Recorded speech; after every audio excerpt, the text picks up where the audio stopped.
Movie की शुरुआत में सूरज की तापिश बहुत ज्यादा होने की वजह से इस दुनिया के सारे पेड़ पौधे जलकर राख हो गए हैं और इससे निकलने वाले धुएं से लोगों को सांस लेने में बहुत दिक्कत हो रही है, जिसके कारण लोग धीरे धीरे मर रहे हैं। ऑस्ट्रेलिया की एक सिटी में थोड़े लोग बचकर जी रहे होते हैं, पर वहाँ पर भी ऑक्सीजन नहीं होती। वहाँ से वो आर्टिफिशियल ऑक्सीजन के मास्क पहनकर अपना जीवन यापन कर रहे होते हैं। इस आर्टिफिशियल ऑक्सीजन को क्रोनिक्रॉप करके एक कंपनी बना रही है। उसी कंपनी की सुरंग में सिटी की सारी पावर सप्लाई प्रोड्यूस होती है। कंपनी में आर्टिफिशियल ऑक्सीजन बनाने की लैब में इथन के पापा रिचार्ड साइंटिस्ट का काम कर रहे होते हैं। इथन का 8वां जन्मदिन आता है तो उस दिन इथन के पापा उसको एक गिफ्ट देते हैं और कहते हैं कि बेटा मैं तुम्हारे लिए गिफ्ट लेकर आया हूँ, इस बॉक्स को खोलो। इथन जैसे ही उस बॉक्स को खोलता है और उसके अंदर हाथ डालता है तो उसके हाथ में एक घड़ी जैसा गैजेट आ जाता है और उससे खून आने लगता है। वो उस दर्द को बर्दाश्त नहीं कर पाता और रोने लगता है। इथन की माँ भाग कर आती है और कहती है कि यह आपने क्या कर दिया, लेकिन रिचर्ड कहता है कि बेटा ये अब से तुम्हारे हाथ में ही रहेगा और मरते दम तक तुम इसको निकालना मत,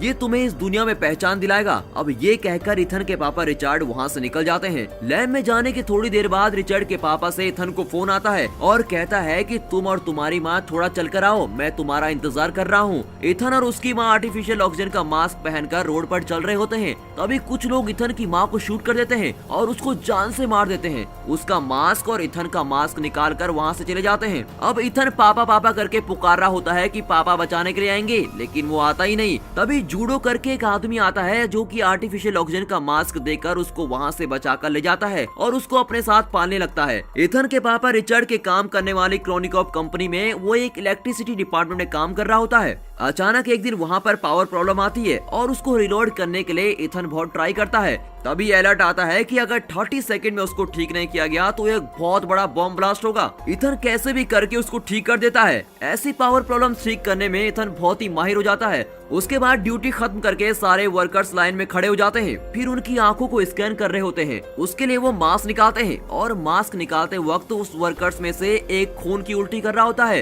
ये आर्टिफिशियल ऑक्सीजन सबको सूट नहीं करता और इसी की वजह से बहुत लोगों को ऑक्सीजन सिकनेस हो जाता है, जिसके शिकार होकर वो थोड़े दिनों में ही मर जाते हैं। तभी दिखाते हैं कि एक सिख आदमी अपने आप को आग लगाकर जला रहा होता है और ये सब इथन की आंखों के सामने हो रहा होता है। वहाँ से कट करके मूवी का टाइटल 2067 डाल के मूवी शुरू होती है। हमारा हीरो इथन शिफ्ट खत्म करके अपने घर जाता है। टीवी में उसके सामने न्यूज चल रही होती है। उसमें ऑक्सीजन सिकनेस की वजह से सिटी में बहुत से लोग थोड़े थोड़े करके मर रहे होते हैं। यहाँ कॉर्निकॉर्प कंपनी ऑक्सीजन सिकनेस के लिए सोल्यूशन की खोज करने की ट्राई कर रही होती है और जैसे इथन के पापा का नाम टीवी पर आता है वो गुस्सा होकर टीवी बंद कर देता है। तभी उसकी वाइफ वर्क खत्म करके घर आ जाती है और दोनों जॉली से बात कर रहे होते हैं। तभी दिखाते हैं कि अचानक उसकी वाइफ भी खून की उल्टी करती है। उसको भी वही ऑक्सीजन वाली बीमारी हो जाती है। काम करते करते वो भी टेंशन में आ जाता है और सोचता है कि मेरी वाइफ भी कुछ दिनों में मर जाएगी। उसी वक्त थोड़े ऑफिसर्स इथन को ग्राउंड फ्लोर पे बुलाने के लिए आते हैं और उसको जबरदस्ती बुलाते हैं। ये देखकर इथन डर जाता है। तभी वहाँ पर जूड आता है। जूड कहता है कि चलो चलते हैं, देखते हैं कि क्या करते हैं। वहाँ कॉर्निक्रॉप कंपनी की सीईओ रिजिना को मीट करते हैं। रिजिना कहती है कि हमारी सिटी की हालत दिन ब दिन खराब होती जा रही है, लोग धीरे धीरे करके खत्म हो रहे हैं। वो कहता है कि वो सब तो ठीक है, पर मुझे यहाँ पर क्यों बुलाया है और मैं कर भी क्या सकता हूँ। तब रेजिना कहती है कि तुम ही हम सबको बचा सकते हो। इथन को कुछ भी समझ नहीं आता कि ये ऐसा क्यों बोल रही है। रेजिना इथन को और उसके दोस्त जूड को लैब में लेके जाती है।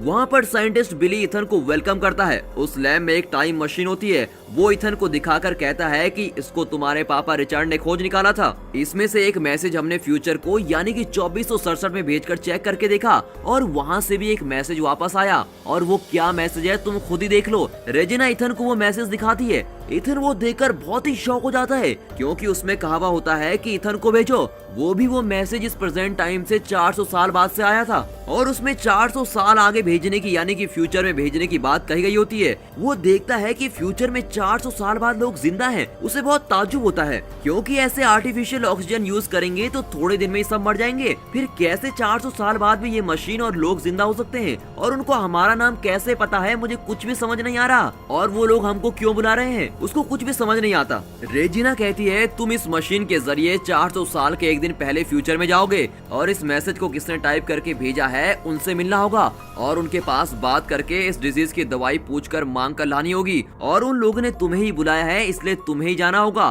तुम्हें ही दवाई को ढूंढ कर लाना ही है। यहाँ पर मौजूद हजारों लोग अपनी मौत और जिंदगी के बीच लड़ रहे हैं। फिर बिली बोलता है कि इसमें एक प्रॉब्लम भी है, हम सिर्फ तुमको यहाँ से भेज सकते हैं पर वापस आने का रास्ता तुमको ही ढूंढना पड़ेगा। रेजिना कहती है कि फ्यूचर में भी ऐसे ही कुछ जरूर होगा जिससे तुम वापस आ सकोगे। और ये सुनकर इथन कहता है कि ये सब मुझे नहीं करना, मेरी वाइफ को ऑक्सीजन प्रॉब्लम है, मैं उसके साथ रहना चाहता हूँ क्योंकि उसके आखिरी के दिन बचे हैं, उसको छोड़कर मैं बिल्कुल भी नहीं जाऊंगा। और ये बोलकर इथन वहाँ से निकल जाता है। उसके बाद इथन और उसका दोस्त एक जगह बैठकर बात करते हैं। तब इथन अपने दोस्त के पास कहता है कि मेरे पापा रिचर्ड की तरह मैं अपनी वाइफ को कभी भी अकेले नहीं छोड़ने वाला हूँ, इस वक्त मैं उसको अकेला छोड़कर तो कतई नहीं जाऊंगा। तभी जूड कहता है तुम दूसरों के लिए दवाई लेने नहीं जा रहे हो, तुम अपनी वाइफ के लिए भी दवाई लेने जाओगे वहाँ। और फिर उसका मन बदल जाता है। इथन घर जाकर जो कुछ हुआ वो सब बातें अपनी वाइफ को बता रहा होता है। वो सुनकर उसकी वाइफ कहती है कि तुम कैसे इतने सेल्फिश हो सकते हो, तुमने देखा था पिछले साल मेरी क्लास में 20 बच्चे पढ़ रहे थे पर अब सिर्फ क्लास में 12 ही बचे हैं, ऐसे ऑक्सीजन की कमी से मरने से बेहतर है तुम वहाँ जाकर दवाई लेकर आ जाओ, तभी सब खुश रह पाएंगे। ये सब तुम करोगे तो मुझे बहुत गर्व होगा, तुम जरूर मेरे लिए दवाई लेकर वापस आओगे, मुझे तुम पर बहुत भरोसा है और तुमको जाना ही होगा।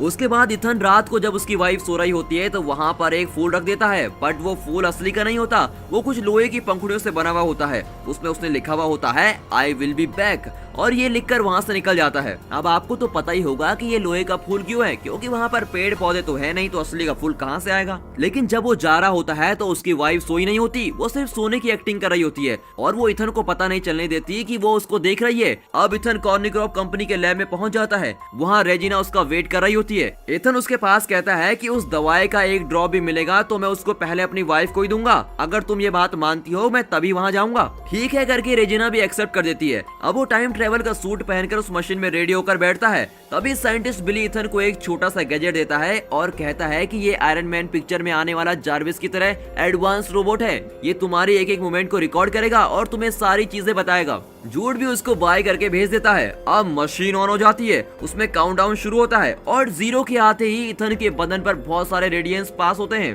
और बहुत ही स्पीड से टाइम ट्रेवल करके फ्यूचर में जाकर वहाँ एक जंगल में लैंड होता है। लैंड होते वक्त बेहोश होकर गिर जाता है, आंखें खोलकर देखता है तो उसका सूट जल रहा होता है। वो उसको गौर करता है, वो उठकर उसको बुझाने की कोशिश करता है पर वो आग और जल रही होती है, तो वो उस सूट को निकाल कर फेंक देता है। अब वो सूट उसकी आंखों के सामने ही जलकर विस्फोट हो जाता है। तभी वो एक चीज पर गौर करता है, उसके चारों तरफ सारे हरे भरे पेड़ हैं। ये देखकर वो बहुत ही खुश हो जाता है और ताज्जुब भी होता है क्योंकि पहली बार उसने इतने सारे पेड़ पौधे, इतनी नेचुरल ऑक्सीजन देखी होती है और उसका खुशी का ठिकाना नहीं रहता। अब वो हर चीज को छूकर मजे ले रहा होता है।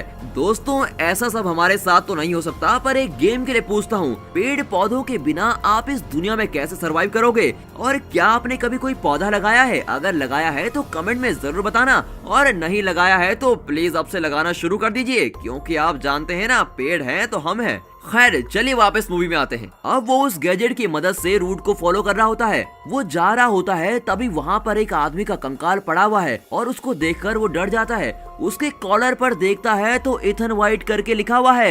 ये देखकर तो वो बिल्कुल ही शॉक हो जाता है क्योंकि ये उसी का कंकाल होता है। अब वो उसकी खोपड़ी पर देखता है तो ये गोली का निशान होता है। तभी उस कंकाल के पास में देखता है तो वहाँ पर वैसा ही गैजेट होता है जैसा उसको बिली ने दिया होता है। वो उस पुराने गैजेट से अपने नए गैजेट के बारे में पूछता है, पर वो बोलता है कि मुझे टाइम ट्रेवल के बारे में कुछ भी नहीं पता। फिर वो कंकाल के हाथ में देखता है तो वैसे ही घड़ी होती है जैसे उसके पापा ने उसको दी थी। अब उसको अपनी प्रेजेंट घड़ी के बाजू में रखकर देखता है। देखने में दोनों एक ही तरह दिखती हैं, लेकिन गौर करने वाली बात यह है कि जो उसकी प्रेजेंट घड़ी है उसमें रेड लाइट होती है और उस कंकाल की घड़ी में ग्रीन लाइट जल रही होती है। अब वो उस पुराने गैजेट को ऑन करके चेक करता है और उसमें बात करने की कोशिश करता है, पर उसमें तो 2% ही चार्ज बचा होता है और वीडियो डिस्प्ले नहीं हो पाती, इसलिए सिर्फ ऑडियो चलती है। फिर वो ये कहता है कि आखिरी में जो इंसिडेंट हुआ था उसके बारे में ऑडियो प्ले करो। उस ऑडियो में थोड़े डायलॉग्स के बाद कोई इसको गन से शूट करने की आवाज सुनकर बहुत डर जाता है। ऑडियो के प्ले होने के दूसरे सेकंड में उस गैजेट में चार्ज खत्म हो जाता है। फिर वो सोचता है कि जैसी आवाज इसमें सुनाई दे रही है वैसी मैंने कहीं तो सुनी है, कहीं तो जरूर सुनी है। अब उसे ऐसा एहसास होता है जैसे इस दुनिया में अभी कोई जिंदा ही नहीं है।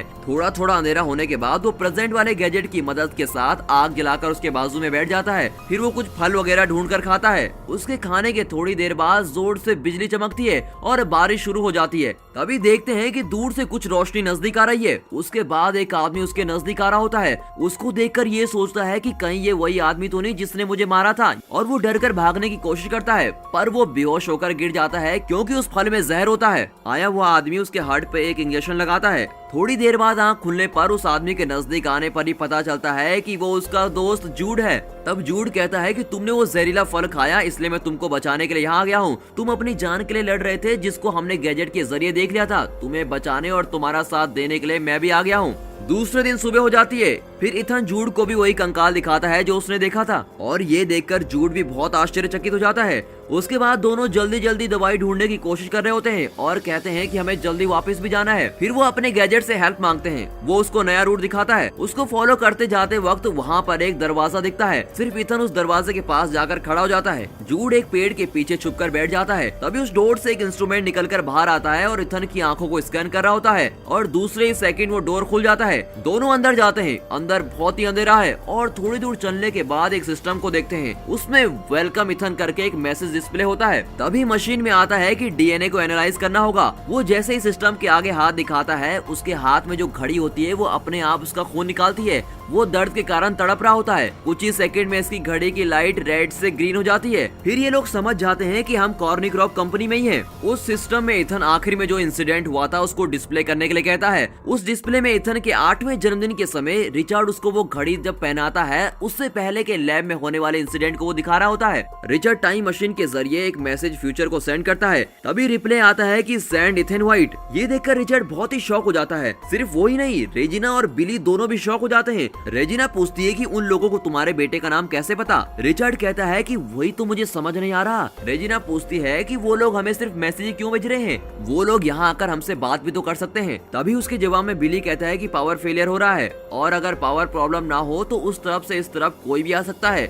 वीडियो प्ले होने के बाद ही वहाँ पर भी पावर प्रॉब्लम आ जाती है। तभी इथन को जूड पर कुछ शक हो रहा होता है और पूछता है कि जहरीला फल खाते ही एक डॉक्टर या साइंटिस्ट आ सकता था, पर तुम ही क्यों आए। उसके लिए जूड कहता है कि अभी बात करने का टाइम नहीं है, आओ हम यहाँ से निकलकर पावर प्रॉब्लम को सॉल्व करते हैं, अभी हम तुम्हारी वाइफ को बचा सकते हैं। इसको सुनते ही इथन कहता है कि जब देखो तुम मेरी वाइफ के बारे में बोलकर मुझे यूज कर रहे हो, और जूड से लड़ता है। टाइम मशीन लॉन्च होने के लिए अब सिर्फ 3 घंटे और 30 मिनट है, और उसमें वो काउंटडाउन शुरू हो जाता है। अब इन 3 घंटों के अंदर इनको 3 काम करने हैं। पहला कि इस तरफ से उस तरफ मैसेज किसने भेजा था, दूसरा ऑक्सीजन सिकनेस के लिए दवाई, और तीसरा है कि वहाँ की पावर सप्लाई को ठीक करना है, वरना वहाँ पर बहुत बड़ा धमाका हो जाएगा। अब वो सिटी के अंदर जाकर देखते हैं तो वहाँ पर सिटी सारी तहस नहस हो चुकी है, सब कुछ बर्बाद हो चुका है। वहाँ पर सारे लोग ऑक्सीजन न होने की वजह से मास्क के साथ ही वहाँ कंकाल में बने हुए हैं, और वहाँ पर लाइन से बहुत सारे कंकाल पड़े हुए होते हैं, कोई जिंदा नहीं होता। इथन अपनी वाइफ की क्लासरूम की जगह पर जाकर देखता है, वहाँ पर उसकी वाइफ और दूसरे स्टूडेंट सारे मरकर कंकाल में बने हुए होते हैं। अपनी वाइफ के कंकाल के हाथ में वो उसी फूल को देखता है जो उसने जाने से पहले उसको दिया था।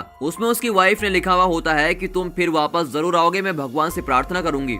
ये देखकर वो बहुत अपसेट होकर रोने लगता है। वो जूड को देखकर कहता है कि हम किसी को भी बचा नहीं पाएंगे, सब लोग मर चुके हैं, और फिर दीवार पर लगकर बैठ जाता है। रोते हुए वो जूड से कहता है कि अगर मैं अपनी वाइफ को छोड़कर नहीं आता तो उसके साथ ऐसा कुछ भी नहीं होता, और ये सब लोग मरकर ऐसे कंकाल बनकर पड़े हैं, इसका मतलब तो यही है कि मिशन ऑलरेडी फेल हो चुका है। लेकिन जूड कहता है कि चिंता मत करो। ये सुनते ही इथन उस पुराने गैजेट की आखिरी ऑडियो को फिर से प्ले करता है और उसको सुनता है। उसमें वो वैसी आवाज को सुनता है जैसे जूड निकाल रहा होता है, और वो सोचता है कि कहीं वो जूड ही तो नहीं जो मुझे मारने के लिए आया है। उस ऑडियो को सुनकर जूड भी बहुत डर जाता है। फौरन जूड अपने आसपास रखी हुई पिस्टल को निकालकर ऑडियो में आई हुई आवाज जैसे हीरो को धमकाता है। आखिरी में जूड कहता है, मैंने तुमको शूट नहीं किया और तुम भी मरे नहीं हो, इस इंसिडेंट को बदल दिया गया है। तभी उनको एक वार्निंग मैसेज सुनाई देता है कि 2 घंटों में पावर प्रॉब्लम सॉल्व नहीं हुई तो यहाँ पर बहुत बड़ा धमाका होगा। उसको सुनते ही वो सोचते हैं कि पहली 2 प्रॉब्लम तो हम सॉल्व नहीं कर पाए, पर एटलीस्ट इसको तो सॉल्व करना ही होगा। फिर वो दोनों उठकर सुरंग के अंदर जाते हैं। स्टार्टिंग में वो जिस जगह पर काम कर रहे होते हैं वो वही जगह होती है। इथन उस जगह की प्रॉब्लम को सॉल्व करके देखता है, पर वो सॉल्व नहीं होती। उसी वक्त उस रूम का दरवाजा बंद होने लगता है। रूम के बाहर खड़ा हुआ जूड भागकर उसको रोकते हुए इथन को बाहर आने के लिए कहता है। इसके लिए इथन कहता है कि अगर मैं भी बाहर आ गया तो यहाँ इस प्रॉब्लम को सॉल्व कौन करेगा, और मैं बाहर आ गया तो धमाका होकर सब कुछ बर्बाद हो जाएगा, उसके बाद कुछ भी ठीक नहीं हो सकता। अब जूड के हाथ को धक्का देकर वो उस दरवाजे के अंदर ही बंद हो जाता है। जूड बाहर से बहुत चिल्ला रहा होता है। उस रूम में ऑक्सीजन धीरे धीरे कम हो जाती है, लेकिन वो उस प्रॉब्लम को सॉल्व कर लेता है और बेहोश हो जाता है। तभी जूड उस डोर को तोड़कर अंदर आकर बेहोश हुए इथन को उठाकर वहाँ से बाहर ले जाता है और पावर सप्लाई फिर से एक्टिवेट हो जाती है।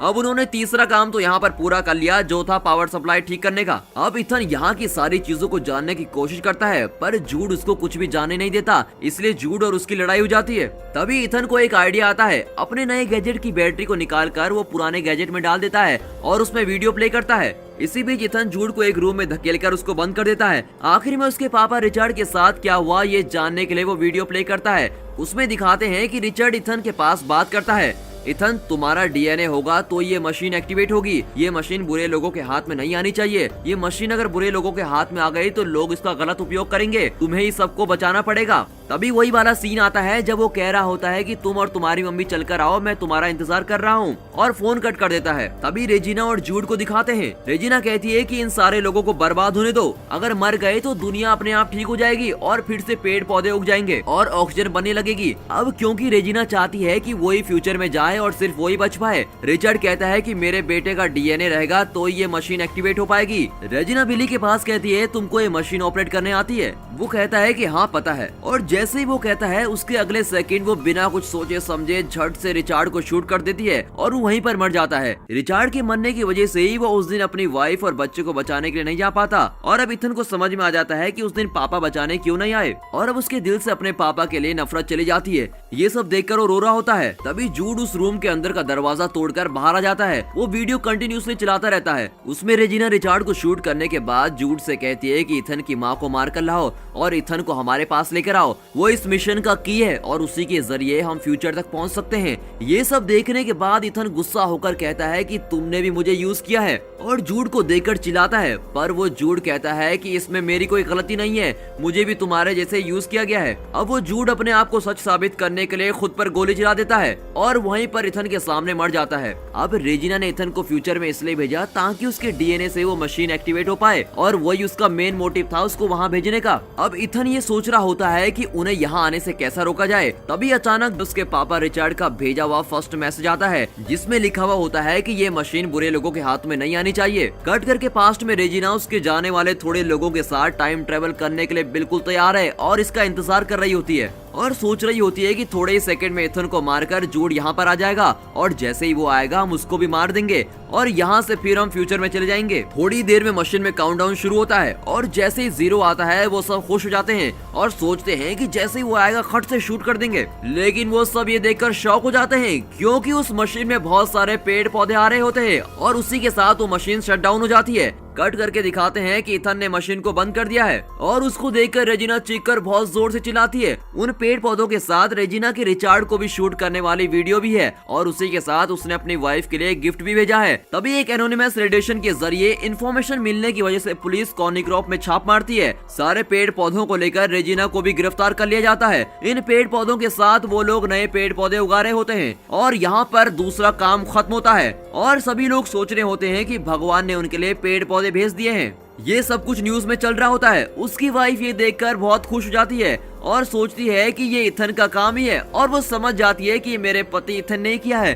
तभी इथन का भेजा हुआ गिफ्ट एक लड़की आकर उसको देती है। उसको ओपन करके देखती है तो उसके अंदर असली का फूल होता है। उसको देखकर वो बहुत खुश हो जाती है और उसकी आंखों में आंसू आ जाते हैं। अब फ्यूचर में रह रहे इथन को दिखाते हैं। अब वो भागकर जाके सिटी को देखता है। वहाँ पर भी बहुत सारे लोग जिंदा हैं और सारी सिटी में हरे भरे पेड़ पौधे हैं और वहाँ पर बहुत खुश रहता है। और यहाँ पर ये मूवी खत्म होती है। इस फिल्म को समझने में थोड़ी दिक्कत जरूर होगी, मैं समझता हूँ, पर इस वीडियो को आप फिर एक बार जरूर देखिए ताकि इसके अंदर की सारी हिडन डिटेल्स आपको समझ में आ जाए। अब मैं आपसे एक सवाल पूछता हूँ, आपके पास एक ही चॉइस है, यानी कि आपको टाइम ट्रेवल करके अपने चाहने वाले साल और चाहने वाली जगह में जाना है, पर आप वापस नहीं आ पाएंगे, तो आप किस जगह जाना पसंद करेंगे हमें कमेंट सेक्शन में जरूर बताना। And finally thanks for watching.